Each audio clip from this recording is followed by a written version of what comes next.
প্ৰিয় সতীৰ্থবৃন্দ, পুৱাৰ সম্ভাষণ জনাইছোঁ। আপোনালোকক কথা এটা সোধোঁ।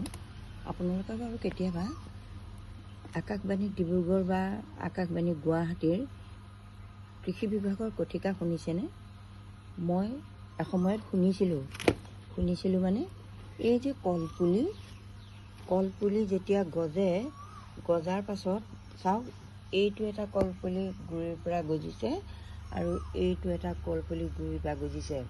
মই শুনিবলৈ পাইছিলোঁ এই কলপুলিৰ যদি এইদৰে বহল পাত হৈ পেলাই পুলিটো ওলায়, তেতিয়াহ'লে সেই পুলিটো তেতিয়াই কাটি পেলাই দিব লাগে। তাৰ পৰা কোনো ভাল ফল পোৱা নাযায়।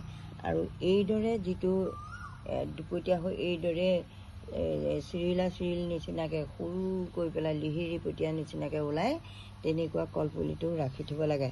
আৰু তেনেকুৱাকৈ কলপুলিটো ৰাখি থ'লে কি হয় চাওক, এইদৰে ডাঙৰ হয় আৰু তাৰ পৰা ভাল ফল পোৱা যায়। এইটো এটা দেখিছেনে? এতিয়া সেইকাৰণে মই আপোনালোকক দেখাকেই এই কটাৰীখনে এই পুলিটো কাটি পেলালোঁ। চাওক, দেখিছেনে? এইটো কাটি পেলালোঁ, কাৰণ এইটো পুলিৰ পৰা ভৱিষ্যতে একো লাভ নহ'ব।